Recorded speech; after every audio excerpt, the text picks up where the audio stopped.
Hi everyone, it's Christina from Christina's Garden Life, and today I'm going to be talking about roses. So it is the spring, buds are just starting to come up, and our evening temperatures are right around the 30s. Our high temperatures are going into the 50s, so it is a perfect time for rose projects. So the two projects I'm going to do today, one is I'm going to be doing spring pruning and fertilizing and maintenance on roses, so showing how I take care of them. And then the second project, I am going to be digging out an old knockout rose that has been in the garden for years, is kind of diseased, is just not doing well, and I'm going to be moving into its spot a David Austin rose that I really love that's just not in the right location right now. So walking you through those two things, a couple things you need to know about rose care. So the roses that I am doing maintenance on, they are all David Austin roses. They're my favorite, and they have those beautiful, beautiful old English rose look with lots and lots of petals, almost like a peony. So the roses I'm going to be doing are all David Austin roses. They are all thorned roses. However, David Austin does have some roses with lower thorn counts, but these are all thorn roses. So have my canvas gloves here. I have my Falco 2 shears that I'm going to be using, and I'll just show you how I kind of think about pruning roses, the type of fertilizer I use, and then we'll move over to transplanting. So let's get started. So we have 3 roses in this bed that I am going to be pruning back. The first one here in the middle is a David Austin Charles Darwin rose. It does really well here, gets quite a bit of sun. The second one here is called an Elegante by David Austin. It's more of a pink rose, and I'll put the picture up on the screen of that one. And then the third one, I can't remember the variety. I'm not sure I see the tag here of this rose. It is another David Austin. It doesn't do as well here. I think at this point it gets way too much shade from this overhead dogwood. So I will end up moving that. I'm not going to move it today, but I will end up moving this rose probably in the next couple months. So the first thing that you're going to want to do is really cut back and look at your rose to clean it up. So these roses don't get too tall. As you can see, they're probably 2.5 to 3 feet tall right now. And I did not cut these back in the end of the fall, so you can see that their tips are all new buds here coming up, but that's okay. It's a good time to prune roses regardless. So I am going to shear these back just slightly. I don't mind the height, but I do want to make sure that I'm encouraging like that really thick stem growth here and not as much of the lighter growth up top. So I'm going to trim them back. I'm going to be also looking for canes that are dead. So this is going to have a really good example here. What you want to do is cut back any of these dead canes. So this one here is almost totally dead. You'll see that there are no buds coming off when you snap it, totally dry. Whereas if you look at these green canes, they do have buds and they're doing really well. They wouldn't snap. They're much more fry. So any of those dead canes, you're going to want to cut back right here. Another one here, and then you want to cut and clean up anything that is tangled in the middle. So you really, especially in my zone where it is a wetter zone, we're in zone 7, Southern Connecticut, but we do tend to get more humid, hazy humid summers. You're going to want to make sure that there's a lot of open air in your roses because you will get black mold and stuff. Even if they are more of a disease resistant variety, we do end up getting the black spot and other fungus if we don't have them clear and open and getting lots of sun. So I'm going to start there, and then we'll see how it goes.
So that is so much better. I did have to take quite a bit of this one. I'm almost wondering if it might be a little shady for this rose as well. David Austin roses recommend full sun, which is 6+ hours. So these are probably getting more like 5. And where I live, it is more shady. So I do tend to push the limits on some of my plants. But so far I've had luck with them. But I may need to move this one out and put something a little bit more shade tolerant. For all of these, I did trim them up. They are looking relatively sparse, but they will flush out with growth soon. And those big canes, those are really the ones that you care about. You want to make sure that those are hardy and doing well and cleaning up anything in the middle. So while a lot did get cut up here, there's so much air. Not sure if you can tell, but there's, I don't know, a good 6 inches between these canes. So it gives a lot more room for air and growth. So let's move on now to the next set. So this next bed here has several David Austin roses as well. There is a white variety right here in the front. There is the carding mill rose a little bit further back. We also have a couple of other roses to the right here. And then one of these roses might not be a David Austin. It is a purple variety of rose. I can't recall the name and I lost the tag. So I will put a picture up on the screen because it's been hard for me to find purple roses and this one's just so beautiful. But these will be the ones I'm cutting back. You'll also see here kind of front and center, if you can, right in front of the PJM rhododendron, is that you have a giant knockout rose. This is monstrous. It did come with the house, and since then I've replaced most of this bed, but I will be digging that out today, so I'll show you that after.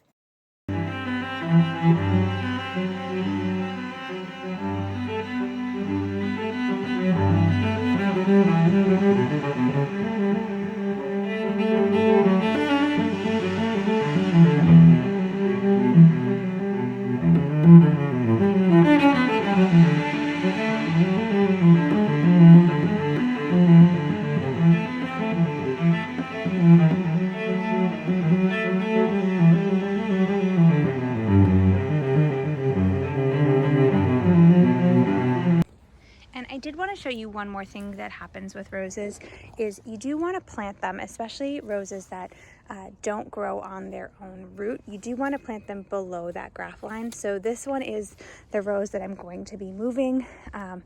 And you'll see it's not really deep enough here. So there's a big ball at the bottom of it, which I'll show you when I transplant it. But basically it is not deep enough here to really allow it to flourish. So you do want it to be below that, just in case you get a cold frost that isn't the right temperature for your zone. But I wanted to show you this one branch here. So this happens a lot on roses where you do have one of the old canes that is just completely dried out for the base, and you do want to try to get rid of those so they don't facilitate disease. So I'm going to try to take it off here. I'm going to try to do it with my Felcos, but there is a chance that I might need lobbers. So as you can see from that cut, completely dry and dead, and it actually goes down even further than that to the base. So I'm not going to cut it all the way back, but I definitely don't want it interfering with the rest of the growth here. So that's a little bit of a better plan, but it is all rotted out there. So that's the last piece here. I do tend to save this tag. So as you can see, this is a David Austin Darcy Brussels. I am going to try to slip that on this cane here. I like to do it with one hand.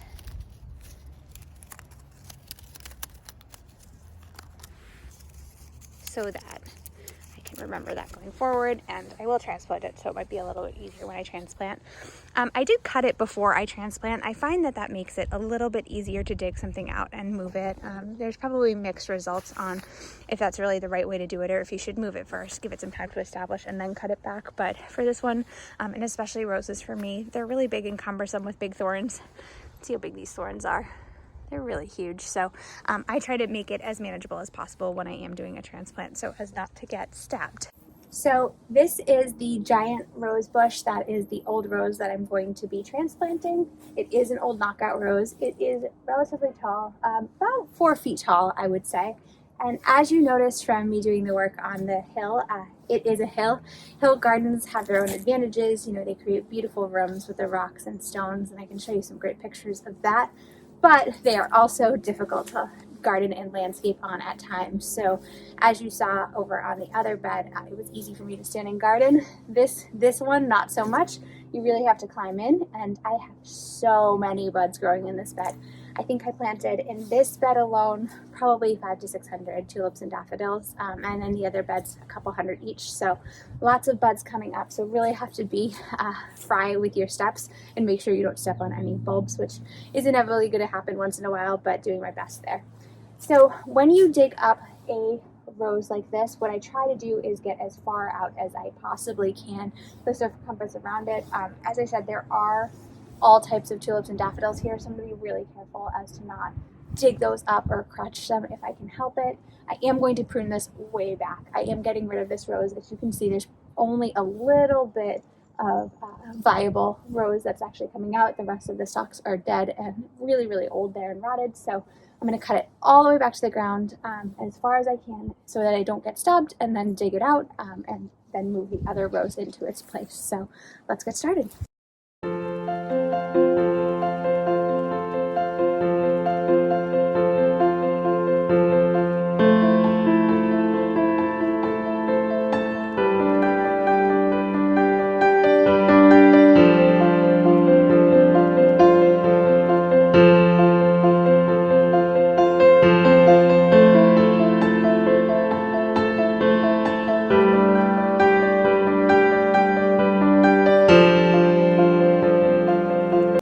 Okay, so as you can see, got the hole dug. Unfortunately, I did have to cut a few of the roots. It is just really in there. It's a very established rose that has been in this garden for a long time. I will go back once I have some of these spring blooming bulbs out of the way, flushed, bloomed, and cut back, and then I will try to dig the rest of the roots.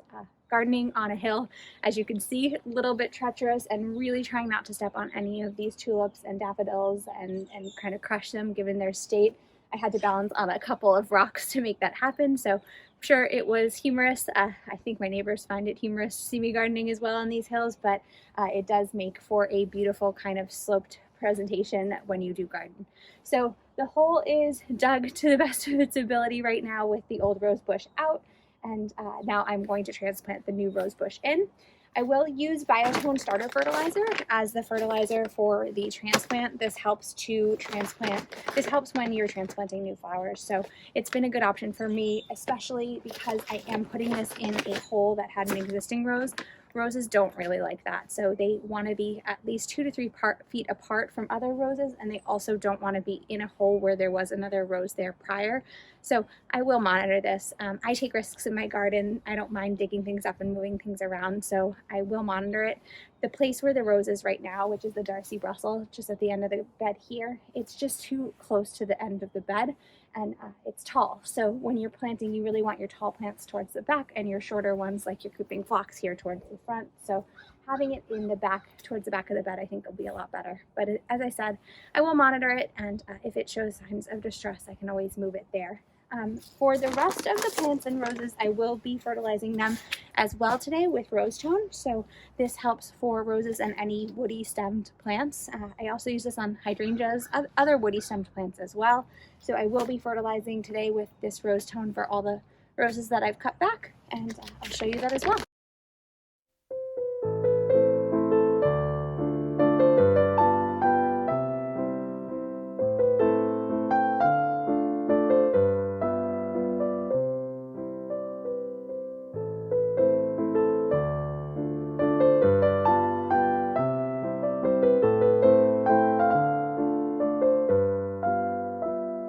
So I'm going to try to show this part as close up as possible. But basically you'll see here that you have your root ball, and as I said, these are planted on, grafted on another rose root, which means that there is a different variety of rose that is the root, and then there is on the top. So what you want to do here is make sure that this root graft, which as you can see is a big ball here, is under the soil. The other thing you saw me do is really make sure that I'm positioning it well. So I want to make sure, especially on a hill, that it looks good. As it said, it has to be about 2 feet away from those other roses, which I'm trying to do here, and that the angle of the hill will still allow coverage there. So I had to dig a couple times, put starter fertilizer a couple of times, but I think at that point we'll get the root ball covered and we should be able to fill in.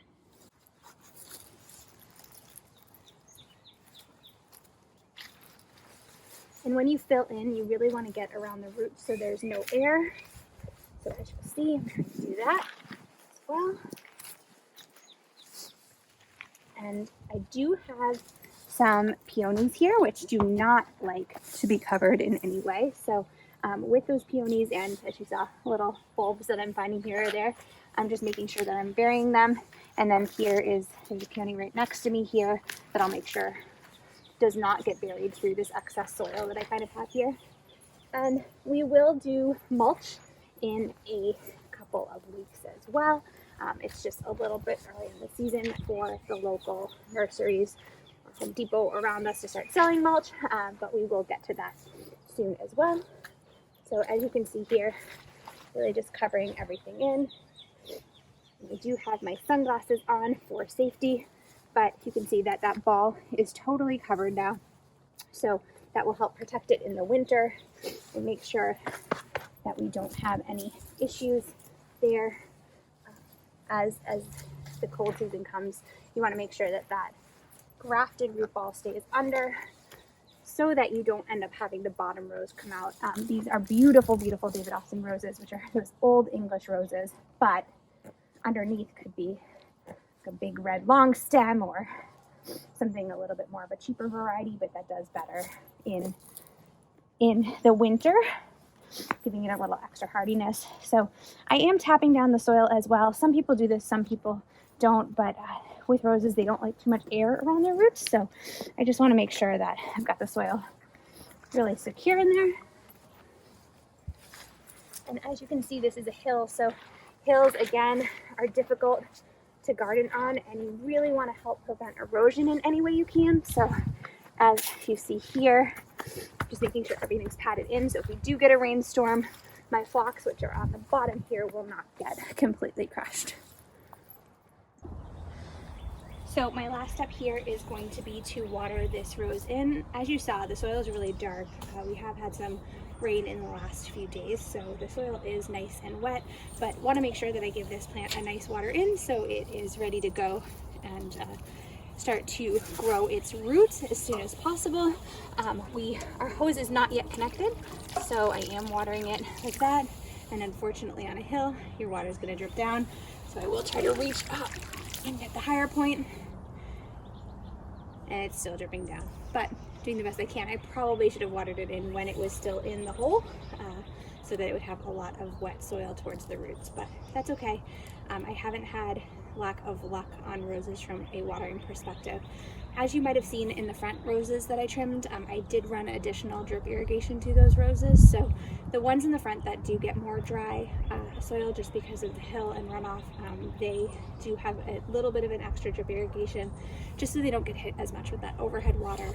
Roses leaves do not like being wet, so to really prevent that black spot, you want to try to water your roses as much as possible on the root. So I'm going to keep watering this in here, and then we will go and fertilize all the roses that you've seen.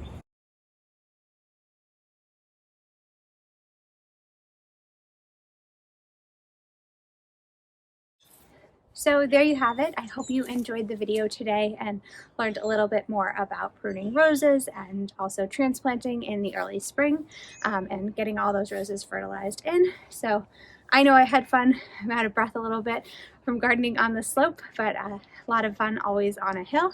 So I will see you in the next video.